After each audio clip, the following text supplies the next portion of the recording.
if you have to utter any kind of sound, మీరు ఏదైనా శబ్దాన్ని ఉచ్చరించాలంటే నాలుకని ఉపయోగించకుండా ఉచ్చరించగలిగే శబ్దాలేవి? మీరు ఒకసారి ఈ ప్రయోగం చేసి చూడండి.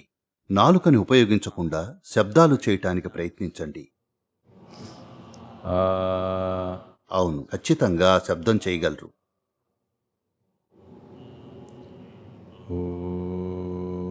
సాధ్యమే.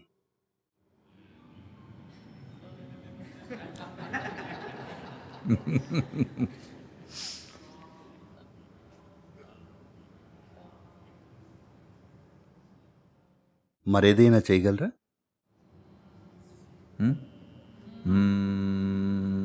అవును, సాధ్యమే. మాట్లాడలేనివారు లేదా మూగవారు చేయగలిగే శబ్దాలేవి? what are the sounds that he makes? ఎందుకంటే ఈ శబ్దాలకు నాలుక వాడాల్సిన అవసరం లేదు. నాలుకను తీసేస్తే మీరు చేయగల శబ్దాలు ఈ మూడే. You are using the tongue. మీరు నాలుకను ఉపయోగిస్తూ దాన్ని నోట్లో రకరకాల ప్రదేశాల్లో ఉంచుతూ ఈ మూడు శబ్దాలను విభిన్న పాళ్లల్లో కలిపి మీరు పలికే ఇతర శబ్దాలన్నింటినీ సృష్టిస్తారు. మీకు కలర్ టీవీ గురించి తెలిసే ఉంటుంది.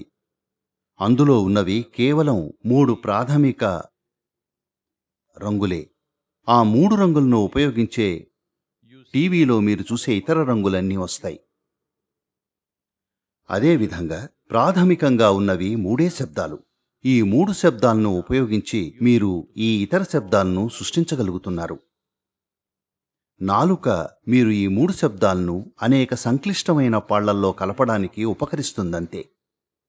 ఈ 3 శబ్దాలను ఆ, ఊ, మాలను ప్రాథమిక శబ్దాలు అంటారు లేదా సార్వత్రిక శబ్దాలు అంటారు. ఎందుకంటే మీరు పలికే ఇతర శబ్దాలన్నింటికీ మూలం ఈ 3 శబ్దాలే. మీరు ఈ 3 శబ్దాలను కలిపి ఉచ్చరిస్తే ఏ శబ్దం వస్తుంది? అది ఓం కాదు.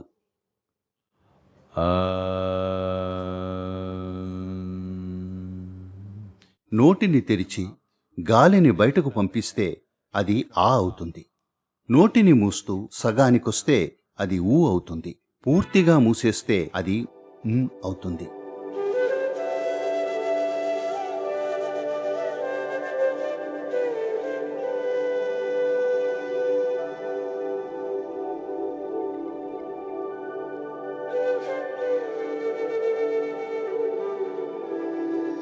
దాదాపు ప్రతి జీవి ఈ 3 శబ్దాలను పలకగలదు. మీ ఇంట్లో కుక్కో పిల్లో ఉంటే అది ఆవలిస్తే ఎలా ఆవలిస్తుంది?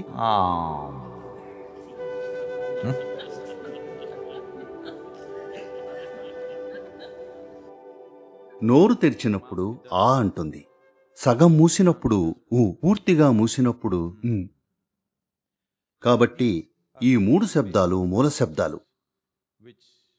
ఇవే మూలం మీరు పలకగలిగిన ఇతర శబ్దాలన్నింటికి. వాటిని సార్వత్రిక శబ్దాలని ఎందుకంటారు మరి? నేటి ఆధునిక విజ్ఞానం ఏం చెప్తోందంటే ఈ సృష్టి మొత్తం కేవలం శక్తి ప్రకంపనే అంటోంది. అదే శక్తి అనేక విధాల్లో ప్రకంపించడం ద్వారా అనేక అంశాలుగా అభివ్యక్తమవుతోంది. ఈ సృష్టి మొత్తం ఒక ప్రకంపనమైనప్పుడు ప్రకంపనం ఉన్న చోట శబ్దం ఉండి తీరుతుంది. అవునా కాదా? ప్రకంపనం ఉన్న చోటల్లా ఒక శబ్దం ఉండి తీరుతుంది. కాబట్టి ఈ సృష్టి మొత్తం శబ్దాల యొక్క సంక్లిష్ట సమ్మేళనం. ఇది ఒక రకమైన శబ్దం, అది ఇంకో రకమైన శబ్దం. ప్రతి ఆకృతి ఒక నిర్దిష్ట శబ్దం. మీరు ఆసిలోస్కోప్లోకి ఏదైనా శబ్దాన్ని పంపితే అదొక ధ్వని కొల్చే పరికరం. శబ్దం యొక్క ఫ్రీక్వెన్సీ, యాంప్లిట్యూడ్ ఇంకా ఇతర అంశాలను బట్టి అది ఒక ఆకృతిని సృష్టిస్తుంది. దానర్థం ప్రతి శబ్దానికి ఒక ఆకృతి అనుసంధానమై ఉంటుందని. అదేవిధంగా ప్రతి ఆకృతికి ఒక శబ్దం అనుసంధానమై ఉంటుంది.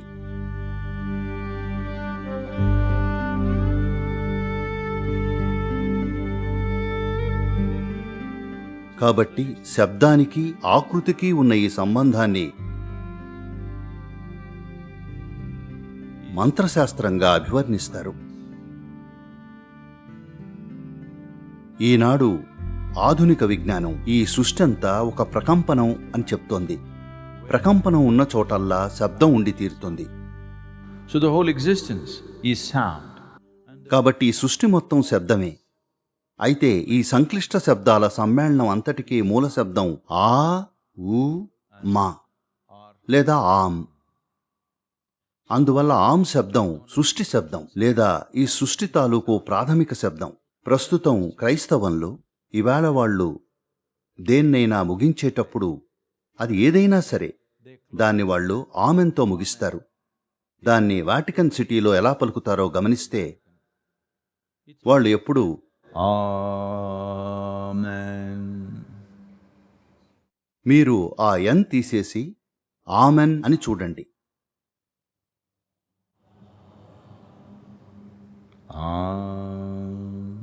Oh. దీన్ని అర్థం చేసుకోవాలనుకుంటే ఇటువంటి ప్రభావాన్ని తమిళంలో చూడొచ్చు. చూడండి, ఒక ఉదాహరణ తీసుకుందాం. రామ్ తెలుసు కదా, అయోధ్యలో పుట్టిన రామ్. అతను దక్షిణానికి వచ్చినప్పుడు ఆంధ్రప్రదేశ్ ఇంకా కర్ణాటకలో అడుగుపెట్టినప్పుడు అక్కడి ప్రజలు ఆయన్ని రామా అని పిలిచారు. People called him Rama. అక్కడి నుండి అతను తమిళనాడులో అడుగుపెట్టగానే అక్కడి వాళ్ళు అతన్ని రామన్ అన్నారు. ఒకవేళ కృష్ణ తమిళనాడుకొస్తే ఎలా పిలుస్తారు? కృష్ణన్ అంటారు. అర్జున్ తమిళనాడుకొస్తే ఎలా పిలుస్తారు? అర్జునన్. భీమ్ తమిళనాడుకొస్తే ఎలా పిలుస్తారు? భీమన్. తమిళనాడులోకి ఎవరు వచ్చినా సరే వారికి చివర్లో అన్ తగిలిస్తారు.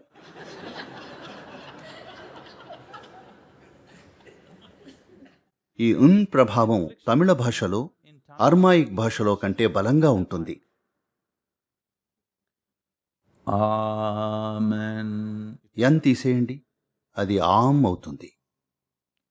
ఇవాళ ఈ ఆమెన్ యునైటెడ్ స్టేట్స్కి వెళ్ళి ఏమెన్గా మారింది.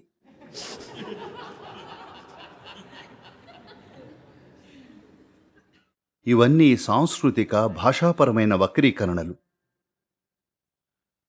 ఇవి జరుగుతాయి. అదే ప్రాంతంలోనే అలాగే అదే సాంస్కృతిక భాషాపరమైన ప్రభావాలతో పుట్టిన ఇస్లాంలో కూడా వాళ్ళు అమీన్ అంటున్నారు. ఆ ఎన్ని తీసేసి అమీన్ అనండి, Oh. అదే శబ్దం వస్తుంది. ఎందుకంటే ఎక్కడైతే మనిషి స్వతహాగా నిశ్శబ్దంగా మారతాడో, స్కూల్ టీచర్ నిశ్శబ్దం కాదు, Not school teacher silence. చెవుల్లో దూదులు పెట్టుకునే నిశ్శబ్దం కాదు, స్వభావరీత్యానే మీరు నిశ్శబ్దంగా మారితే ఆమ్ శబ్దం మీ వ్యవస్థలో ప్రతిధ్వనిస్తుంది. ఎందుకంటే మీ భౌతిక ఉనికికి మూల శబ్దం ఆమ్ శబ్దమే. ఆమ్ ప్రతిధ్వనించినప్పుడు అది నాభికి కాస్త కింద నుండి మొదలై మీ ముక్కు చివరన ముగుస్తుంది. ఈ ప్రతిధ్వని తనంతట తానే జరుగుతుంది. అందువల్ల మనిషి నిజంగా నిశ్శబ్దంగా కూర్చున్నప్పుడు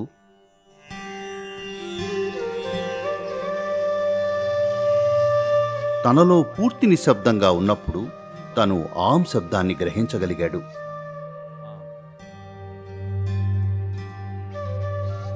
తాను దాన్ని ఇతరులకు నేర్పించినప్పుడు కాలక్రమేణా సాంస్కృతిక భాషాపరమైన ప్రభావాల వల్ల అది వక్రీకరణలకు గురైంది. భారతదేశంలో కూడా ఆమ్ ఓం అయింది. అది ఓం కాదు. మీరు నోరు తెరిచి ఆ అనండి. సగం మూస్తే ఊ అవుతుంది, పూర్తిగా మూస్తే అవుతుంది. ఆమ్ శబ్దం వల్ల ఎన్నో ప్రయోజనాలున్నాయి. ఈ రోజుకి ఎవరైనా మానసిక రుగ్మతలతో ఇక్కడికి వస్తే వారికిచ్చే మొదటి సలహా ఆమ్. The first prescription is always కొన్ని వారాల పాటు ఇది చెయ్యండి, కుదుటపడండి. ఆ తర్వాత మిగిలిన అంశాలపై దృష్టి సారించొచ్చు అని చెప్తాం. నేను వందల మందిని చూపగలను. ఎవరికైతే వైద్యపరంగా మానసిక రుగ్మతలకు సంబంధించిన ఔషధాలు జీవితాంతం వాడాలని చెప్పబడిందో వారు పూర్తిగా ఆ రుగ్మత నుండి కోలుకున్నారు. కేవలం ఆమ్ని ఉచ్చరించే. మీరు కనుక అధిక భయంతో బాధపడుతూ ఉంటే, లేదా పిచ్చి పిచ్చి కళ్ళొస్తూ ఉంటే, పీడకల్లొస్తుంటే, మనసు స్థిరంగా లేకుంటే, శరీరంలో అస్థిరత్వం ఉండి మీ నిర్మాణం బలహీనంగా ఉన్నట్లయితే, తరచుగా అనారోగ్యం పాలవుతున్నట్లయితే, particularly children, ముఖ్యంగా పిల్లలు శ్రద్ధ పెట్టలేకున్నట్లయితే, ప్రతిరోజు కొన్ని నిమిషాల పాటు ఆమ్ని ఉచ్చరిస్తే అది ఎంతో మార్పు తెస్తుంది. మీకు ఈ సమస్య ఉంటే, మీ జీవితంలో దేనిపైన ఒకంత దృఢ నిశ్చయంతో ధ్యాస పెట్టలేకుంటే, రోజూ కొన్ని నిమిషాల పాటు ఆమ్ని ఉచ్చరిస్తే మీలో ఎంతో గొప్ప పరివర్తన వస్తుంది. కొద్ది వారాల్లోనే మీ పనితీరులో అపారమైన మార్పు చూస్తారు. ఎందుకంటే మీ భౌతిక ఉనికికి ఇది మూలశబ్దం కనుక.